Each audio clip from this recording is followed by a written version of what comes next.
Mountain, Island, Lightning Bolt, Spell Pierce, Switchblade, Stab Wound, Red Mage, Blue Mage. Bang, bang, bow. Welcome to Red Mage, Blue Mage. I'm Kenny. I play blue. What?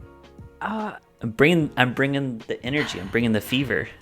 Okay. It's your turn. I'm Amber. No, and try I again. play Red. No, try again, but better.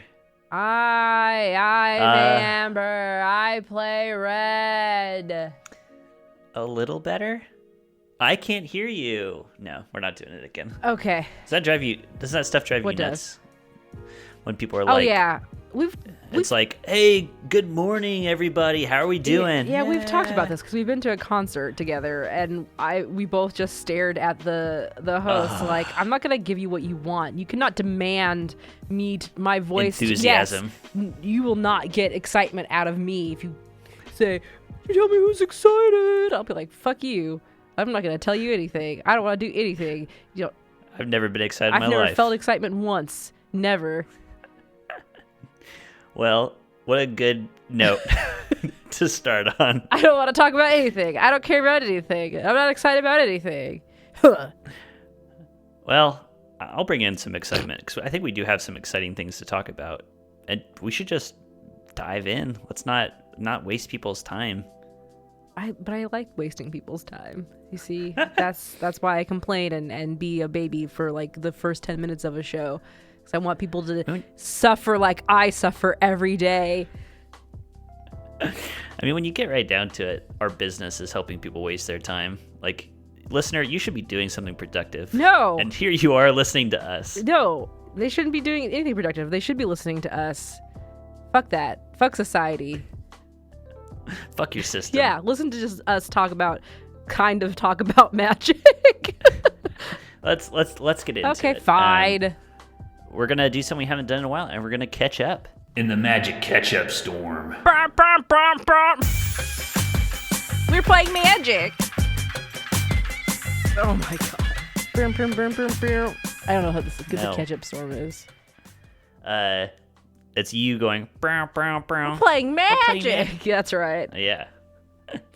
So I was thinking about this. When we get to streaming, I would like to get a soundboard going so we can actually just have. Can we do like a really fun soundboard where we have it so we could change our voices and also do like we'll morning have a lot of TV different shows? sound effects. Can I get a farting goblin noise? You know, I'm gonna have a bell that I can sound whenever people are being rude to me. No, you don't get the bell. I think it should be something when we get chat in there. Oh man, I'm already thinking of emotes. The bell is gonna be an emote. We don't even have an overlay yet. We don't even have an announcement yet. We've mentioned it We've before. mentioned and it. we're getting closer. I have a new microphone. You do have a webcam. I have a computer. I have a webcam that you got for Christmas. We are on our way. And I'm starting to pay them. for internet for the studio, Real internet? so we can stream. Yeah, that fiber. That sweet fiber. I can't go back to any other internet. But you don't have it. Like, depending where you move, you just don't have a choice. Like, I can't get fiber. I'm never moving. I will die with my fiber clutched in my hands. You can't take me away from my fiber. True. I'm waiting for SpaceX to get their network of satellites so I can get sweet internet everywhere. I don't know what that is, but okay. We'll talk about it later. All right. So, catching up on the magic we've been playing, and in particular, you and I have both taken one small step for red/blue mages. Yeah. So speaking of internet, that's where you can play magic. On the internet. Although, honestly, I haven't really done anything with the internet portion of it yet. Okay. I mean, you added me as a friend. Yes, so you did that. That's true. We're talking about Arena. They would have figured it out eventually. You don't have to announce these things. Our listeners are much smarter than you give them credit for, Kenny. They can pick up on stuff. Where's my bell? Like, I don't know about you. You guys don't ever hear it. It's because he edits it out, I'm sure, or he just trash talks you guys all the time. So that's an easy edit out of what you just said. You're gonna keep it in because you like it. So anyway, we started playing Arena. I am a Mac user, and so I have not gotten the opportunity to play Arena on Windows because I am a Mac user and I live in the Mac world, and that's all I can do. Apple owns my soul. The Macroverse. But I do live with a person who has the ability to do things on my computer that I am too lazy and too slow to do, and installed Boot Camp. Okay. And it's been installed for over a year. And so I could have been playing Arena for a while. But I'm also the kind of person where, like, I sit at work all day at a computer. It's really, really hard for me to sit back down at a computer at the end of the day. Yeah, I get so that. I haven't done it. I just haven't brain space for it, really. And also, I was doing this, like, it's nice that we both started together. I think that was motivating. Yeah.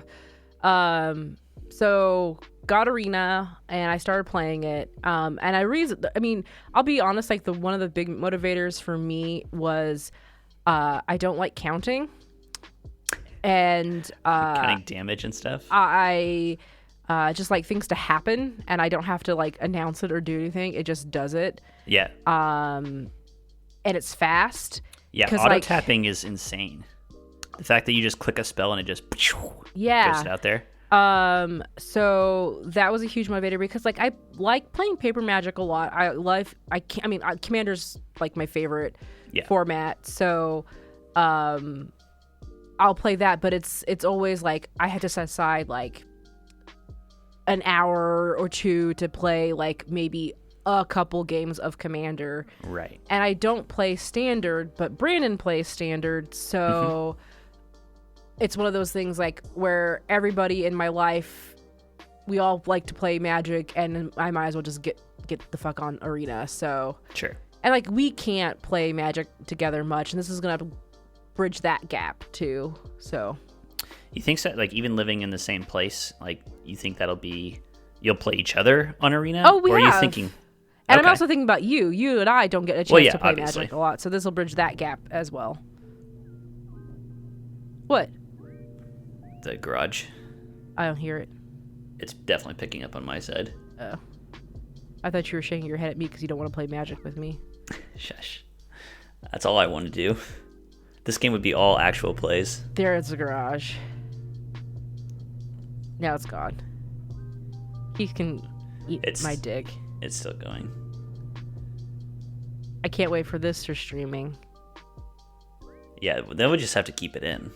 No, we can just like go it's garage time, and like have a segment. It's like a star wipe. And we show a garage shutting and then opening. Oh yeah. Yeah, we can make a character, garagey. Yeah. We'll make a card for the garage, and a card for Keith. Welcome to the garage zone. So, a card for Keith. He doesn't deserve a card. It's the dump token. He deserves the death penalty.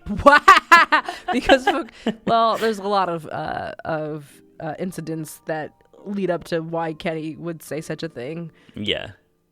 This is not a one-time thing. Dogs, branches, grilling, trash cans, garage. A billion times garage. Okay. Anyway, you were saying, you and I are going to be playing more. Like we have this capability, although I don't have that capability yet. Because you're still in grind zone? I'm still in the grind zone. So I'm sure a lot of our listeners play Arena. For those that don't, before you can jump in and start playing online with people, they give you starter decks, and you have to play a bunch of games against the AI. There's like only 5 games against the AI. Isn't it just like... It starts out with somebody, a goblin, and then another person, and then you end up with Nicole Bolas, and he's the last one. Yeah, so I've done all that. So you're saying I could right now just play against people? Yeah, you could if you wanted to. I mean, my deck is nothing, but... Yeah, you would just be getting crushed and maimed. Yeah, so I don't know about that. So basically, but that's how you get experience. So you can get packs and stuff, so you can build decks. But you can grind up to level 10 against the bot. And by that time, you could unlock a deck, a 2-color deck, if you do your tree right. And then you will have a deck you can play against people. But I think the nice thing is that they do sort of algorithmically place you with people in the same ranks Sure, It's kind of like, experience. yeah. So you could do that. You could play against anybody right now. You could just jump in, but it would be Maybe not the best. maybe not the best, but you would still get XP. Interesting. Well, I'll have to try that out. I was under the impression that I had to keep, while I'm building up this tree, I have to keep playing against the bot. I think you can't get XP. People can correct me if I'm wrong. I'm probably wrong, but I think after level 10, you really don't get XP from the bot anymore. I see. And the bot is like super easy to destroy. Oh, Also, yeah. let's talk about the bot real quick. Yeah. This is a sentient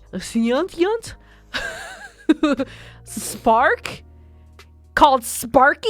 Sparky. Sounds like you named it. I swear to God, Magic the Gathering, Wizards of the Coast just reaches into my brain, or I'm just really good at predicting exactly what they're going to do. So anyway, there's a Shentient spark. I don't know why I'm saying it like this because it's fun. Lean into it. Shentient spark named Sparky, who is supposed to be your spark, and so you're playing against your spark. Yes. That's established? I don't think I saw that. Yes, it does. It Is there says some it. dialogue where it says, I'm Yeah. your spark? I'm your little buddy. I'm your spark, and you're a planeswalker. It does. It absolutely does. All right. 99.9% sure it says that. So Okay. that makes me question several things. Okay. One, are all sparks sentient? Why? Because if you can't have fun talking, what's the point of talking? So I'm gonna say it again. Do it. So all our sparks sentient. She's lost it. 2. To what the fuck? I guess it's a question. It is. They in this world, whatever like realm arena is in, whatever they want to call it, some in between world, a plane of pocket some sort, a dimension. pocket dimension. Your spark is alive and can think on its own and has And can feelings smile at you. and can smile and wink and like shake its little butt and talk to you about like, you can do it, beat me up. I enjoy losing to you, my planeswalker. Yeah, you could do it. Use that bird. And what happens when you destroy... Destroy your spark. Yeah. You die. Like, you can't... Or no. I think you don't die. I think it's a being that inhabits your body. I think when a person sparks, it's opening up a dimension. What? You're like crossing the streams of magic fan fiction and your yogurt Dawn from your from Zweihander Zweihander? game about having a dweller god living within It is. That's what's happening. They are real entities alive that are, you're the host body, and they're just staying in there, and they're run by your emotions and your feelings, and you can control them to a certain degree to go, but like, yeah, that's why they can be fucking harvested. That's why Nicole Bolas is going to use them to planeswalk into Eldrazi. That was his fucking goddamn plan. Magic the Gathering has been dropped. I sound like a conspiracy theorist. You don't sound like one. You are one. When behind me you'll see all these pictures and instances and like news headline clippings and like Magic the Gathering articles and cards that I have pinned to a wall, and there are lines everywhere showing this is all leading to the reason why Nicole Bolas wanted all those sparks in War of the Spark is because he was totally going to use it to fucking planeswalk into a goddamn Eldrazi. The end. Thank you for coming to my TED Talk. Right now, conveniently, Emrakul is imprisoned inside the moon of Innistrad, just waiting. I fucking swear to God. Call it right now. We've already said it before this podcast. How many times am I going to say it? It's March 3rd, 2020. Year of our Lord. It's going to happen. All right. What are you going to do? I would do this if I was writing it. It's ridiculous, and it's great, and it's fun, and it opens up all sorts of weird, cool things. If I can add a few pieces to this conspiracy board. I suppose. I'll allow it. Last time we did see Emrakul on the world of Innistrad. Do you know what one of the core mechanics of that set was? What? Meld, where you take 2 cards and you fuse them together. Hello? Hello, wake up, Wake up, Sheeple. We're talking about Arena, right? Yeah. So, see, it's another piece. In Arena, they have this Shentient spark. Well, I was going to say, something else I wanted to bring in lore-wise. In War of the Spark, there was a card called Spark Double. Oh. Which was, it's a creature. I think it's a creature? Yeah, that makes sense. But it comes into play as a copy of either a creature or a planeswalker that you control. So you can get, like, mirror sparks and echo sparks. So maybe that's what Sparky is. Nope. You just think it's a spark divorced from Yep. its planeswalker. Yep. And we talked about before, Red and 6 is just another foreshadowing. True. Well, conspiracy theories aside, how have you enjoyed Arena so far? I love it. Yeah. The end. It's pretty slick. Having played Magic Online, it's a much more enjoyable user UI, interface yeah. experience. Yes. Like, Magic Online, for all its virtues, is not very good looking or friendly or good to use. Yes. I'm disappointed Okay. in their lack of avatar choices. It's Yeah. all planeswalkers I don't give a shit about. Why not give me a little goblin? Doesn't even have to be a special goblin. I Just don't a care. goblin. Just a goblin. But Get Kranko Kranko. would be great. Yeah. Yeah, I mean, especially when you start out, you just have nothing. I tell you what, you know when you first start the game and it's like you're just a random vagabond and you just got your ass beat by somebody, they just have you in that dusty cloak, Yep. in your amorphous form. I like that. I would be that. Nope. They should add a character creation. That'd be cool. That'd be So sick. I could, because I would, even if it was just like a paper doll situation. Right. Like, You just I don't pick need your anything outfit. fancy. I don't need like sliders out the ass. I don't need to raise my cheekbones or make my ass huge. That's not what I'm in here for. I just want a paper doll goblin that I can swap out clothes and make cool and maybe one day like get a hat or like put 2 hats on top of and like some boots, maybe some cool socks that you don't even see because my boots are too high, but I know they're there. That's the kind of situation I want for my planeswalker character that I am playing in Arena. My thing is, I see it from their perspective, and I see why they don't want to do that, because if they added those features in there, you wouldn't even play the actual game. I would. Are you kidding me? Because the way that you would get unlockable things is by playing and grinding. Ah, you get new outfits by doing that. Yes. God, Kenny, gamification. You're onto something there. Hire me, wizards. Trust me, everybody loves making those stupid Pixiv paper doll avatar generators. You could True. do that, and I would pay fucking money for boots, cowboy boots. Yeah, for sure. Well, maybe in the future, after they address like the glaring problem that you can't draft with humans. Yeah, or other like I would like. Okay, let's just get my priorities straight. I want other formats before I would have a paper doll situation. Sure. They have Brawl. I think you have to pay to play Brawl. I can't remember. The deal with Brawl is that it's not available all the time. Yeah, it's like a special event kind of situation. Right. They have events too, which is pretty cool. I like that. But yeah, I would love to be able to play Commander. Yeah, I know. Oh, it would make Commander games go by so much faster too. But Yeah. I can't even imagine the fucking programming that you would have to do for that. Holy shit. I mean, what they could do is just say, like, here's Arena Commander, or same rules as Commander, but just the cards that we have available. Right.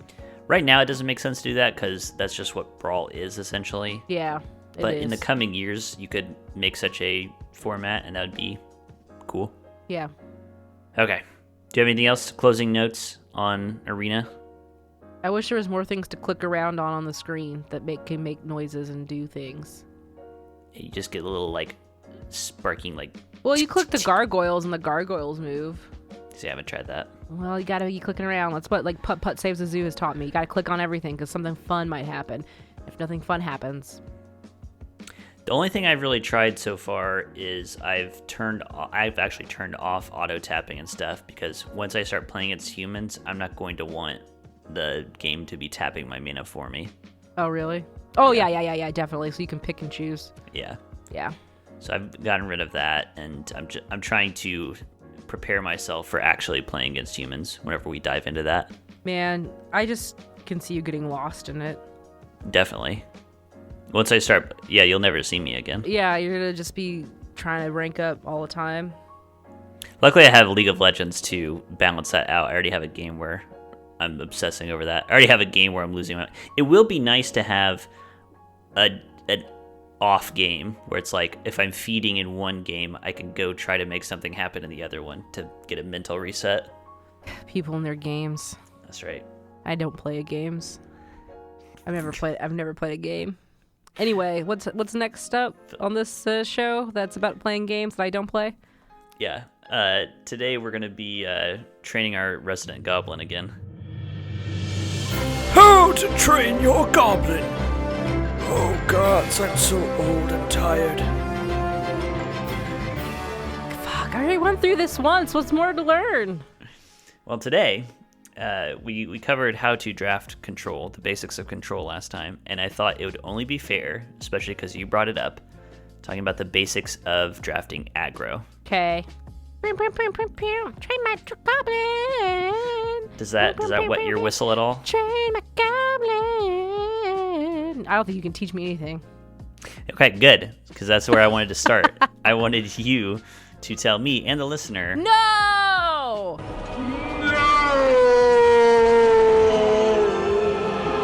Yeah. What do you know? What are your thoughts about drafting aggro? So, I mean, drafting is always a ordeal, right? Like we talked about it, where it's like really, you can't really force a deck out of stuff because you have to just deal with the cards that you get. Right. But if you're lucky enough, if you start going down that path, what I usually look for in aggro is creature, like most of what I'm gonna be drafting, we talked about it before, I always look for mana bases at the time, and my aggro colors are gonna be red, black, or if I'm feeling weird, red, white. Just yeah, frisky. And if I'm feeling real weird and real crazy, I'll do a 3-color red, white, black. It's happened. But mostly it's because I'm looking for really low cost creatures. Like I can get out immediately. That are hasted. Then my next thing is I'm always looking for low cost burn. And that's what usually is. And I'm always looking for things that are like my mana curve is ridiculous when I'm drafting aggro. Like I usually just spikes in the 2-3, and it's just like that's all it is. Is just two costs and 3 costs are the majority of the cards in my my aggro decks that I draft. And then my big guys are usually like, you know, flying dragons or something flying. That's usually I look for flying because that's just always hard to deal with usually. But I'm not counting on them. It's just how fast can I ping somebody to death and then at the same time burn them to death, and I don't really care about the battle stage. So that's kind of my mentality when I go into drafting aggro. I think that's great. I think you hit on a ton of the key components and the key things to be thinking about and keeping in mind when you are drafting aggro. So you're talking about the mana curve, which is just talking about how many spells do you have at each converted mana cost slot. And you want to index very high on low mana. 1 drops, 2 drops, 3 drops. Basically, I think you have it right, where 2 is going to be like the biggest spike, probably as many ones as you can get, and then it tails off quickly from there. You want probably no 6 drops. If you have a really good aggro deck, you don't touch 6. You're not super into 5. You're not even super into 4. Like 90% of your deck lives between 1 and 3. Like I said, that's when I get the only time I'll pull a higher drop card is if it's just the draft didn't really go. I can't make it as tight as I want, and so it's like, well, I might as well just put this 5/5 dragon flying, in here just in case it does happen and I can get it. Then it's something else I can't get, and Yeah. and it's very rare. Like if I have that in there, it's like one of those guys, maybe two if I really drafted bad. But I'm really emphasizing on my instants, my sorceries, and then those little fuckers who are a pain in the ass to deal with, like the cackler. Yeah. So I think I call those closers. Yeah. Those like 5 drops, 4 drops, 5 drops. The thing about them is that you're absolutely right. You only want 1, maybe 2, and they're super interchangeable. Like all of those things, like Thundermaw, Hellkite, Stormbreath Dragon, Koth, all those things. Any of them will do the job. Any of them will fill that role just as well as the others. So you just take one at some point when you have nothing else to pick out of a pack. You'll grab one of those, and probably you'll end up with some that you don't even like. You'll throw them in the garbage because you're looking for something that's efficient that by turn 3 you've already shocked and hit with a goblin, and now you're ready to do something else, like put another creature out. Like by turn 3, it's like that's happened. Yep. So I kind of divvy up. The way you were putting it is you wanted creatures and burn spells, and then 1 or 2 closers. I organize the cards in aggro very similarly. Cheap, efficient threats, usually creatures. Reach is what I call burn spells and the like, where once you get somebody down low, aggro often has this problem of you stall out, and now the ground is getting clogged up. And so you want something that can go over the top and do that last 1 to 5 And sometimes you health. can get that out of your cheap, efficient creatures, like spitters and fanatical firebrands and stuff like that, who can just deal damage. Yeah. Grim Lavamancer. Tap and do absolutely. but do damage to the player and not deal with the board state. Yep, I view those as the reach cards. And that's the basis of it. What to you would you say are the best, the premier, the most sought after aggro cards? What would you be most excited to open? Oh my! Like playing in cube. Oh well, it's really hard because like I only have experience with your cube. It is, but I'm like trying to remember. Like you're asking me questions where this is my weak spot. Where this is one of the things I seriously, like serious talk, would like to do with How to Train Your Goblin is if you had like flashcards and we could do like name that card. Because I honestly I wish I could articulate better the cards. I can see them in my mind and I can kind of remember what they do, but I can't remember their name and I can never remember exactly what they do. Gotcha. So I'm thinking about your cube. I always think of that stupid. Sorry, I love that wand. The Isochron Scepter. Is that right? Okay. Yep. That's the one. Where it basically takes. Is it source? It's a sorcery, right? Instant. Takes an instant card that costs 2 or I can't. You tell me. Tell me what this card does, Kenny. Yeah. Instant, 2 or less. It imprints it on there, and then for 2 mana, you tap the scepter. To and you me, get a copy that of that is spell. one of the cards I always have now been looking forward to get when I draft. And it's an artifact. It's not inherently something that is aggro, but if you have Lightning Helix or something else that's a 2-cost burn / whatever, it's awesome. And I love that combination because now I have this scepter that's basically just a wand of something that I can just keep using against somebody. So it's like, and it's also cheap, isn't it? It's 2 mana itself, and you have to pay another 2 mana, and then basically you have this scepter that just can just shoot off stuff. Yeah. So to me, that's fun. That's not really typically aggro, but that's just one of those cards. When I think of your cube, I want that card when I see it because of that reasoning. That's very interesting. And you really only have to activate it twice before you get all the full bang for your buck. Then I always think about, well, right now we could say the cackler is like the one thing I'm really excited to see every time.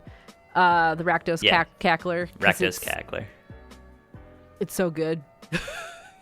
Kept me alive for so long. I think just generically, that type of card, a 2-power thing for 1 mana, like take as many of those as you can get.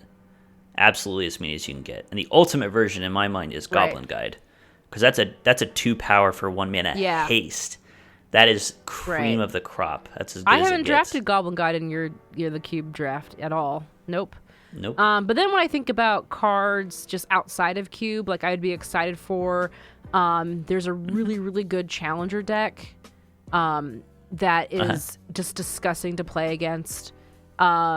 Shock is awesome. Any sort of you're not going to get this in the cube draft, but because that's just it's so efficient and so tight, and there's no way you'd be able to make a challenger deck out of a cube draft. But I think honestly you can though.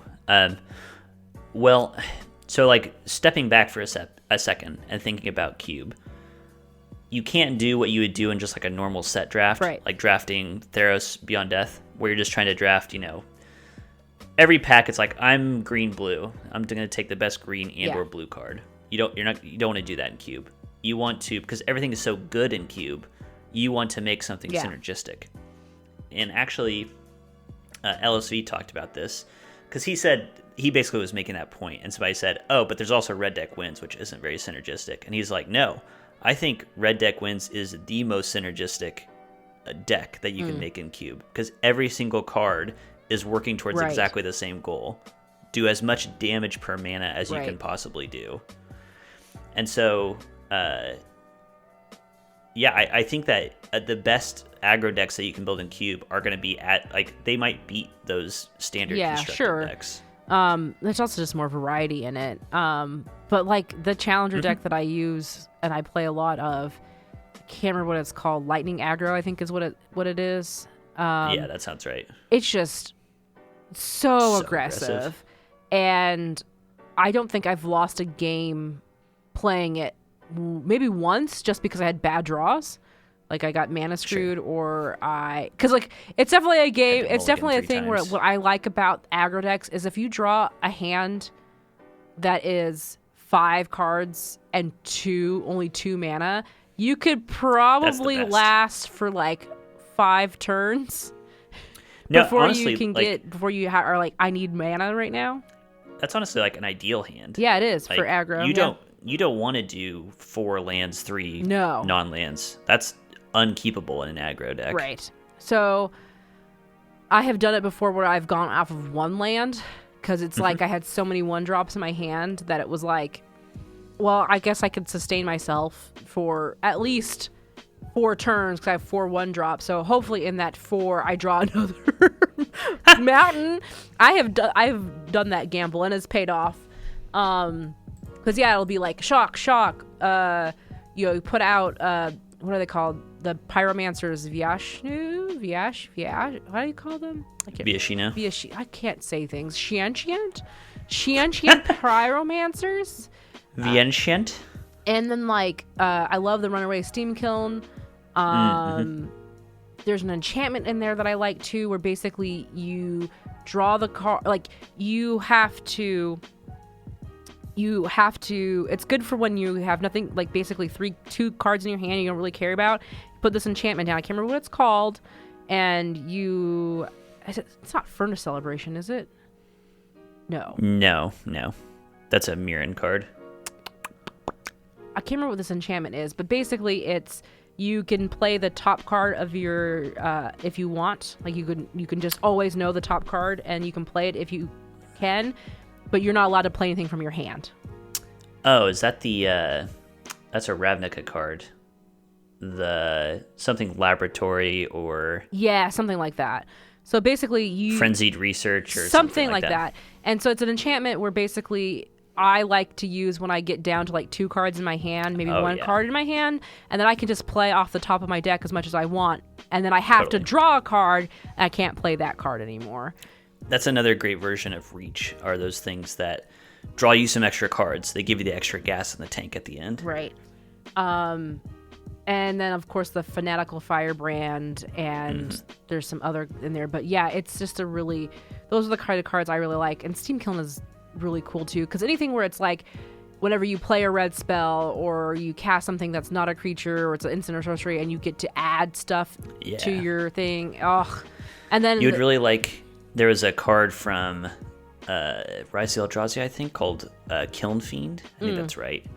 And it was like it's like a 1/1 creature. It's a low stat creature with haste, I think. When you play an instant or sorcery, it gets +3/+0 until end of turn. And so you play that, and then you can like send 2 shocks at your opponent. Yeah.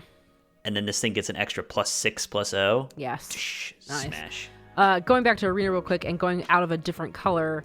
The blue, I don't know what deck you got. Did you get you got all 5 of the colors. The mono blue deck I really liked playing. Azure Skies.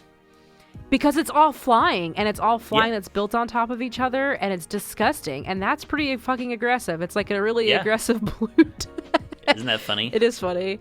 That's how they introduce you to it. But like, that's honestly, maybe we'll do a separate episode about this at some time.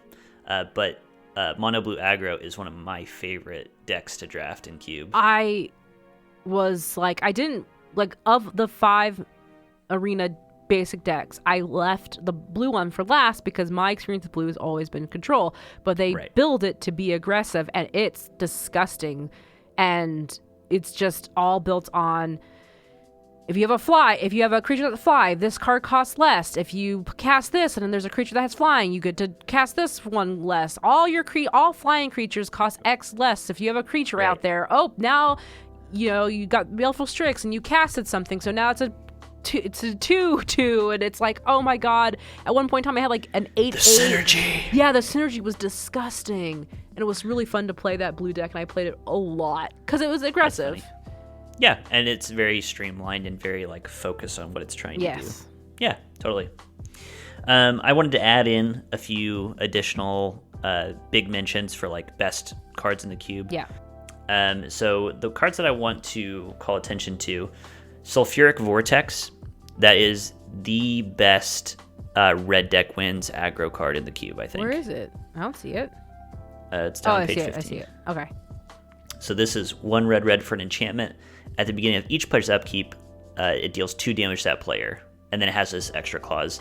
If a player would gain life, they don't gain life. Mm-hmm. So it's just 2 damage tick starting on turn 3. And you don't care that you're trading life back and forth. Right. Because you're hitting them way harder. Right. This is just so hard to deal with. Like, this is one of the ultimate...